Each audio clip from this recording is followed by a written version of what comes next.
Forget peace. Peace is the anesthetic administered to those preparing for psychological surrender. We are drowning in a cultural insistence on the right-hand path, a sprawling, soft philosophy dedicated to humility, self-sacrifice, and the dilution of the self into a comforting, bland collective. It promises enlightenment through submission, success through modesty, and contentment through the denial of ambition. This widespread spiritual model is not merely flawed, it is a meticulously constructed metaphysical cage designed to keep the most dangerous element in human nature, radical individual power, safely neutralized. But there is an older, darker current, rarely spoken of outside the shadowed archives of history and psychology, that demands the exact opposite, the left-hand path. This is not a philosophy of evil in the cartoon sense. This is a philosophy of sovereignty.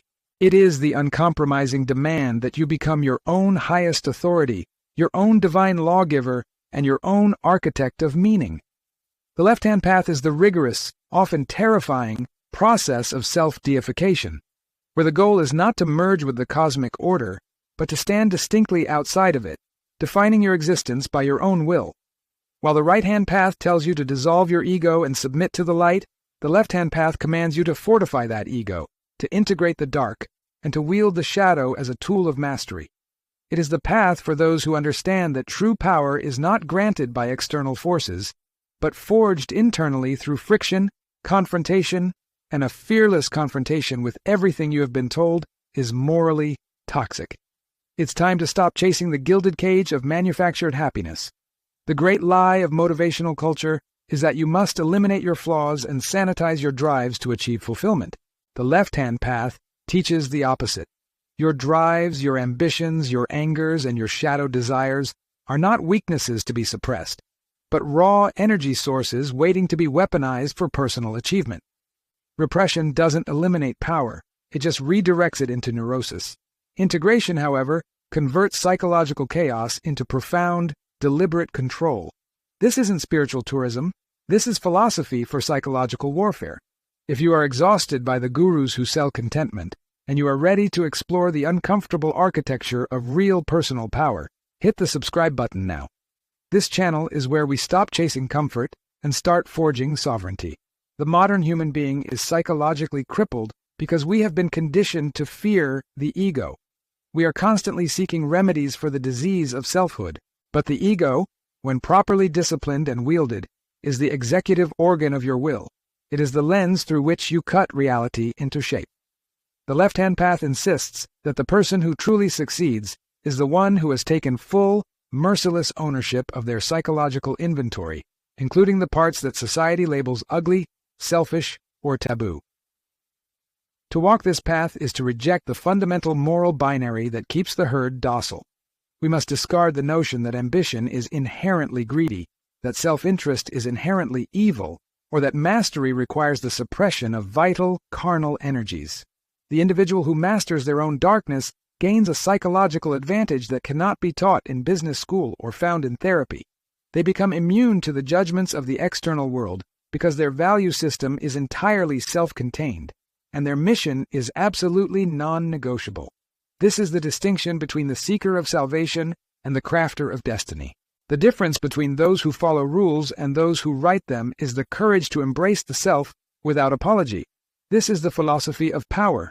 The reason this path feels so alien and terrifying to the average person is that we have been systematically trained to outsource our internal moral accounting. The collective superego, a vast, whispering consensus of what is right and acceptable, has been installed as the primary governor of our psyche. This is the source of profound chronic suffering.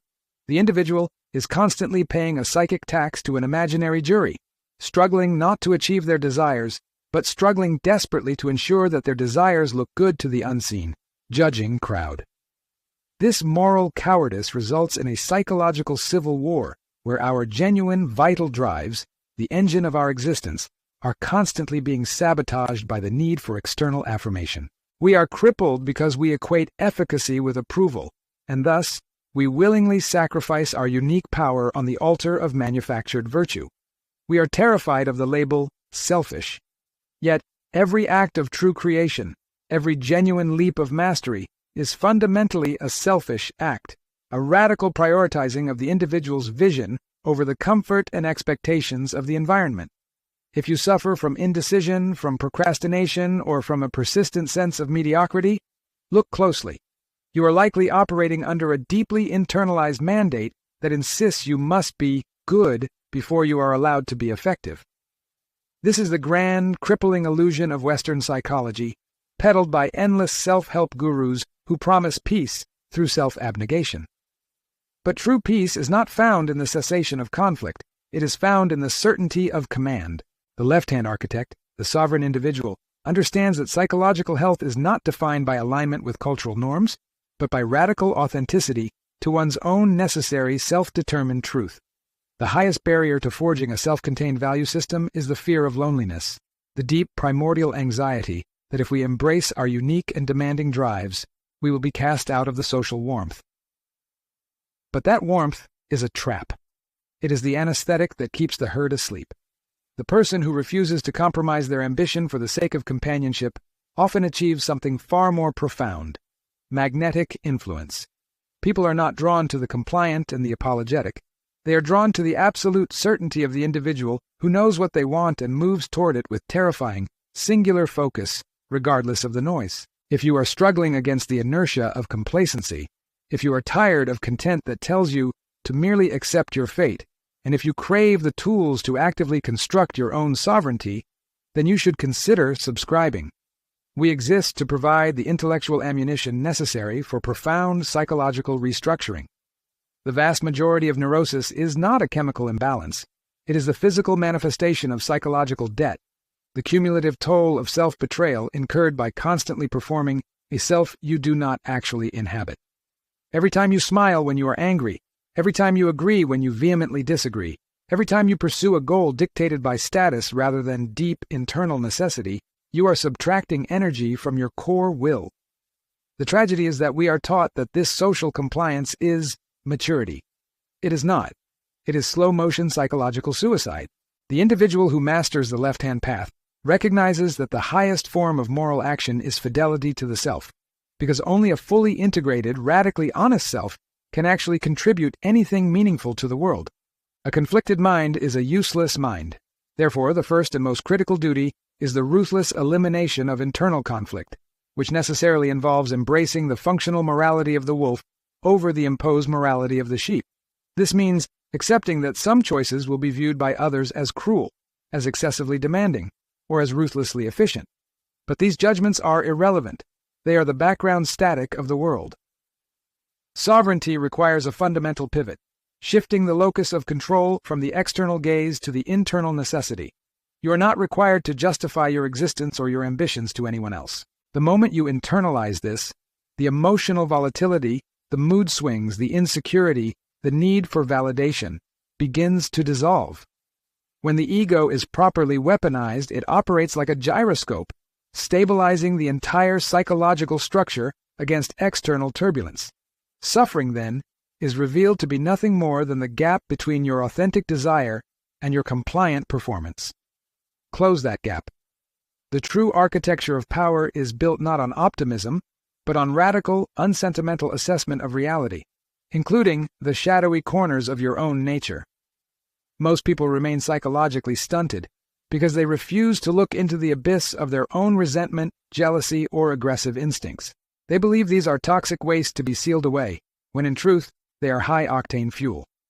Resentment, properly analyzed, is merely a map of where you feel powerless. Jealousy is a crystal-clear indicator of what you truly desire. Anger is pure, undirected kinetic energy. The master manipulator of self does not suppress these forces. They identify the source, refine the energy, and redirect the blast into constructive achievement. This is the difference between being governed by your emotions and becoming the conscious, deliberate governor of them. The final verdict is this: your deepest self-interest is the only sacred contract that matters, and the pursuit of power, defined as the capacity to effect change upon the world, is the highest form of psychological health. Reject the soothing lies of altruism and embrace the terrifying freedom of the sovereign self. If these ideas resonate with the profound, uncomfortable truth, join the community now and secure your place among those who refuse to live small lives. The greatest lie whispered to the ambitious soul is that power must be sought through purity of intention. This is the soothing tyranny of the good intention, a philosophical anesthetic designed to keep you compliant and ineffective. The truth, visible only to those who have shed their sentimental attachments to conventional morality, is that sovereignty is morally agnostic. It cares only about efficacy. The ethical framework of the majority is built to protect the average, to constrain the exceptional, and to punish the individual who dares to prioritize their internal vision over the comfort of the collective. When you commit to a life of true self-interest, you must accept that your actions will often look brutal, cold, or unforgivable to those who operate under a system of enforced mediocrity. The sovereign understands that violating a soft social contract is often the only way to fulfill a hard existential one. Consider the case study of pure, calculating self-regard weaponized into world-altering influence: Steve Jobs. Jobs was not a man driven by a desire to be loved or a mission to serve humanity in the altruistic sense. He was driven by an uncompromising, relentless, almost tyrannical internal necessity to realize a perfect vision. His operating system was ruthless clarity. When he pushed engineers to the point of breaking, when he berated employees, when he threw out entire product lines because they didn't meet his impossible standard, was he acting ethically? By soft, conventional measures, no. He was often cruel, impatient, and demanding. But by the metric of psychological sovereignty, the capacity to command reality and impose one's will, he was functioning at the highest level of psychological health. His aggression, his legendary disdain for the acceptable, was the energy required to tear down the old reality and build the new. He utilized the very traits, intense focus, high standards, willingness to inflict emotional damage in service of the goal, that society typically labels as toxic narcissism. Yet the outcome was not merely a product, it was a fundamental shift in how humanity interacts with information, commerce, and art. The lesson is unsentimental. The desire for external approval, the need to be seen as the good person, is a greater barrier to constructive, world-changing power than any amount of personal malice. Jobs proves that sometimes the greatest contribution to the world comes not from altruism, but from an aggressive, uncompromising self-interest that refuses to settle for anything less than its own definition of perfection. If this analysis, this willingness to dissect the uncomfortable truth of human achievement, feels like a necessary corrective to the intellectual softness rampant in modern discourse, then you must ensure you never miss an installment. Hit that subscribe button right now. We are one of the few places left dedicated to analyzing the true, messy mechanics of power, rather than reciting moral platitudes. The next great hurdle is abandoning the psychological safety net of victimhood. Most people structure their internal narrative around things done to them: the poor boss, the bad economy, the unsupportive family. This narrative is comforting because it absolves them of responsibility for their current condition, but it is crippling because it strips them of the capacity to effect change. True power is predicated entirely on accepting radical, total responsibility for your environment, including the failures, the insults, and the bad luck. The moment you declare, "I am responsible for my current state regardless of the cause," you reclaim your kinetic energy. Responsibility is not a burden to be borne. It is the master key to control. It is the realization that the world does not owe you anything, but that you owe yourself everything. This is where the sovereign individual truly separates from the mass. They view obstacles not as injustices inflicted by the cosmos, but as resistance to be managed, processed, and overcome through superior strategy. The universe is not malevolent, it is indifferent, and indifference is the ultimate opportunity for agency. You are not fighting against fate, you are simply fighting against the inertia of your own previous choices. Sovereignty at its core is the deliberate and continuous removal of excuses, leaving only action. The gap between intention and execution is where most lives are wasted. Close it with surgical precision. The philosophical consequence of this mindset is profound. Your life is not a result of external forces meeting you, but a reflection of the internal demands you place upon yourself. The final verdict on human excellence is always the same. It is not granted, it is commanded. The most insidious lie whispered into the ear of the aspiring sovereign is the siren song of balance. It is not a philosophy of life.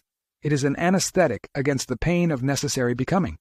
Balance, as currently peddled, is merely the socialized demand that you never sacrifice comfort for excellence, that you maintain a perpetual state of psychological homeostasis. But the cold mechanical truth of the universe is that creation is fundamentally unbalanced. To produce something profound, a great company, a transformative body of work, a rebuilt mind, requires kinetic violence against the existing order, and that violence demands singularity of focus, often for years on end. The sovereign individual understands that the greatest imbalance is the refusal to pay the high cost of mastery. When society tells you to be kinder to yourself, what they often mean is, stop trying so hard, your effort makes our mediocrity uncomfortable. They are selling you a psychological truce with your potential, guaranteeing comfort in exchange for the forfeiture of your deepest ambitions. The therapeutic culture of immediate self-care is often nothing more than a sophisticated mechanism of avoidance, a readily available excuse to pull back the moment genuine friction, pain, or uncertainty arises. Sovereignty is antithetical to this. It demands that you push into the resistance, recognizing that the deepest lessons are embedded in the sustained grind, not the pleasant pause. Do not confuse maintenance with momentum. Taking care of your body and mind is maintenance. It keeps the engine running.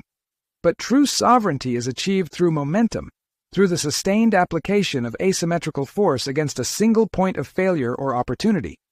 If you are one of the rare few who finds this level of brutal psychological excavation essential, if you demand the kind of analysis that strips away the comforting, surface-level platitudes everyone else relies on, then make sure you are subscribed. This channel is built solely on the willingness to dive past the self-help superficiality and engage with the actual messy mechanics of human power. The sovereign understands that friction is information. Pain is data. When you hit a plateau and feel the psychological urge to retreat to recharge, that is precisely the moment you must press harder, because you are confronting the architecture of your own limitations. This radical posture towards difficulty generates a form of psychological scar tissue, a resilience that cannot be bought, only earned. This scar tissue is the foundation of genuine confidence, which is not an optimistic feeling, but a deep, earned conviction in your ability to manage future complexity, because you have already managed past crises.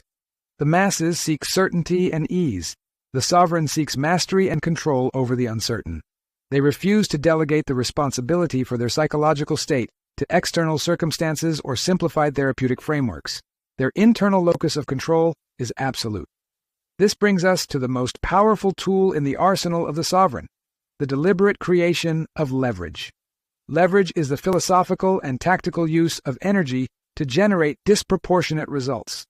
In the realm of external power, this involves managing systems, people, and capital. But in the internal world of the sovereign, leverage is the disciplined management of attention and time. The modern world specializes in fragmenting attention, turning the mind into a chaotic marketplace of distracting inputs. True sovereignty begins by treating attention as your most finite and valuable resource, fiercely guarding it against the low-grade chaos of constant stimulation. If you allow the external environment to dictate where your focus goes, you are fundamentally reactive, and a reactive mind can never be sovereign. The powerful person does not react to the noise. They deliberately choose their battlefield, their focus, and their timeline. They are proactive manipulators of their own reality, defining their terms of engagement before the world gets a chance to define them. This is the ultimate expression of internal power, the ability to command your own mind where others are merely spectators to the internal chaos television programming, social media feeds, and petty grievances have created. The sovereign individual is not defined by their wealth or title, but by the impenetrable quality of their focus.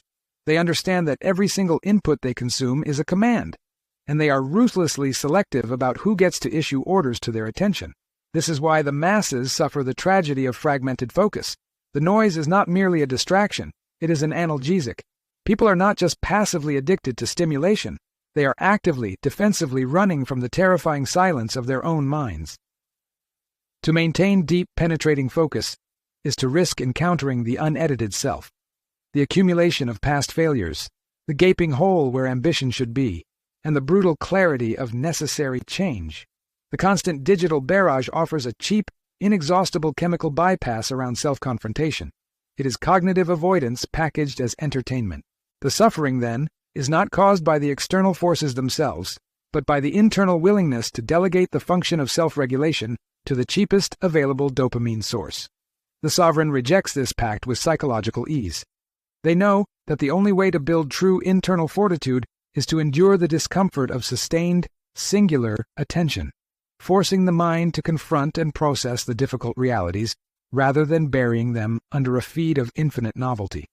This sustained attention is the forge where true identity is hammered out, and it is a process the modern individual cannot abide. They prefer to be ghosts haunting the machine, rather than engineers building a sanctuary.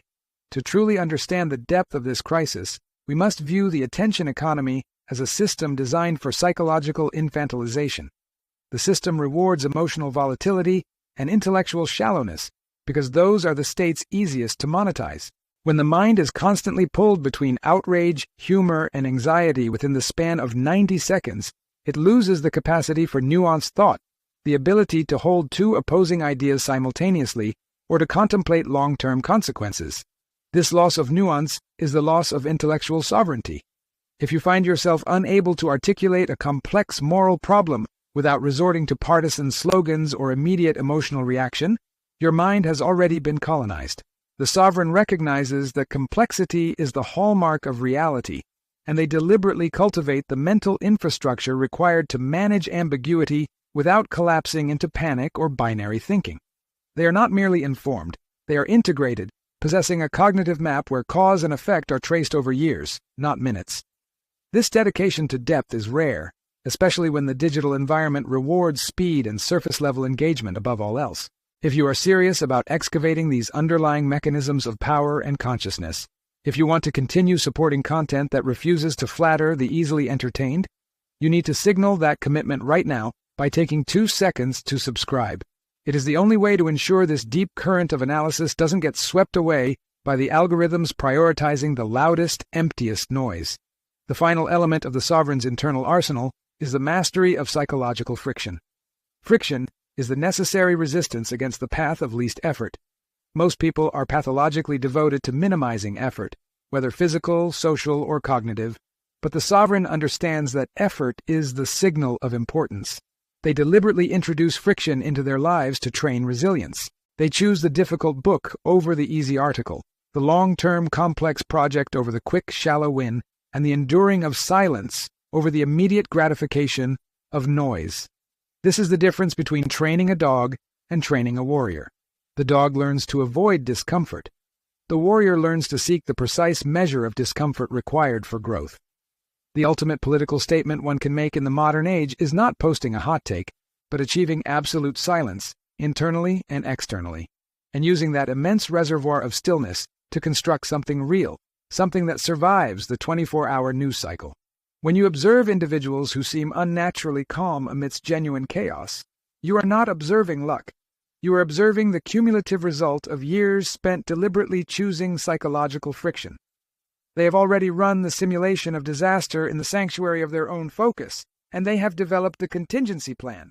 Their composure is simply the public display of private mastery. The person who screams the loudest for external change is almost invariably the one who is doing the least internal work, forever waiting for the world to fix the chaos they permit within their own borders. True sovereignty is simply the definitive end of waiting. It is the total acceptance that if it is to be fixed, you must be the one to fix it. If this commitment to brutal truth and internal power resonates with the future you intend to build, then join the community of thinkers who refuse the anesthetic of the age. Subscribe now and cement your place among those committed to the relentless, difficult work of mastery. The verdict is definitive and brutal. Psychological sovereignty is the only true freedom available to the modern individual, and those who fail to claim it are simply voluntary slaves, bound not by chains of iron, but by the invisible, seductive chains of perpetually fragmented attention. The verdict is definitive and brutal. Psychological sovereignty is the only true freedom available to the modern individual, and those who fail to claim it are simply voluntary slaves, bound not by chains of iron, but by the invisible, seductive chains of perpetually fragmented attention. This is the real cost of modernity, the ability to exist entirely in a shallow present, forever mortgaging the profound future. The fragmented mind is the ultimate consumer product, perfectly designed to be sold and resold by every external force seeking to profit from your inner vacancy. We are surrounded by systems expertly engineered to dissolve the self into digestible, marketable chunks of panic and outrage. ensuring that the critical mass required for genuine internal reconstruction is never achieved. The greatest act of rebellion is therefore internal coherence, the creation of a unified singular self capable of sustaining focus long enough to build something lasting. The only way to win the psychological war against the infinite scroll is not to fight the algorithm directly, but to build an inner world so compelling, so demanding of your own focus, that the external noise simply loses its magnetic pull. The definitive truth is that the external world will never grant you the stability you failed to cultivate internally. Your peace is not a gift awaiting delivery. It is a fortress you must construct, brick by painful brick, within the silent, impenetrable borders of your own mind. I submit to you that the highest tragedy of the 21st century is not oppression by force, but the voluntary surrender of profound capability for the comfort of instant ease. You have the tools, the silence, and the choice. Use them. If you are ready to move past the noise and dedicate yourself to the serious, difficult process of internal architecture, then subscribe now. Join the community of those who understand that the real work starts inside and never truly ends. Never truly ends. The psychological economy of the 21st century is ruthlessly simple. Your attention is debt, and focus is capital. If you spend your attention lavishly on every siren call and fleeting controversy, you will quickly bankrupt the self, leaving you a hollow shell capable only of reaction, never of creation. The definitive verdict is that the modern crisis is not one of information scarcity, but of spiritual famine brought on by informational overabundance. The remedy is radical, unwavering self-selection, the calculated starvation of the irrelevant. You must consciously curate a world small enough to be deeply understood and robust enough to resist the global tide of manufactured urgency. I submit to you that the highest form of courage today is not physical bravery in battle, but the intellectual grit required to sit in absolute silence with your own demanding thoughts, resisting the urge to reach for the soothing, poisonous light of the screen. This is the moment where the profound life is either chosen or surrendered. I believe that when the true history of this era is written, it will describe a generation that possessed the technological means to achieve unprecedented wisdom, yet voluntarily chose the path of perpetual distraction, trading the heavy, meaningful weight of selfhood for the instantaneous, meaningless lightness of being constantly entertained. Do not let your epitaph read, "Here lies a person who was always available but never truly present." The external storm is permanent. The internal refuge must be built regardless. The only freedom that matters is the freedom from your own internal disarray, and the only chains that truly bind you are the ones forged from your own intellectual laziness. Stop waiting for the world to grant you permission to be profound. Stop waiting for the noise to subside. It won't. Choose coherence now. If you accept this severe but liberating truth, if you are ready to be counted among those who refuse the comfort of the superficial and are committed to the excruciating architecture of the self, then finish the act. Subscribe. Join the community of architects who are actively building fortresses against the noise. We are not just watching the descent, we are building the ascent. We are not just watching the descent, we are building the ascent. The final resolution to the modern condition is terrifyingly simple. You must declare war on your own convenience. Your sanity is not found in more data, but in the ruthless, sacrificial elimination of everything that does not serve your highest aim. Let the masses chase the momentary glow. The true victory belongs to the ones who hoard their focus like gold and spend it only on the eternal questions. The battle is internal. The consequences are everything. The profound life is not a gift. It is the ruthless, agonizing consequence of 1,000 small daily refusals against ease. Your existence will not be defined by the information you consumed, but by the intellectual discipline you maintained against the tide. This is the final frontier, the refusal to live lightly. We must forge meaning through friction, using resistance as our chisel. Stop consuming the world and start shaping it. If you recognize this architecture, if you are ready to claim your place among the builders, subscribe now, and let us fortify this ascent together.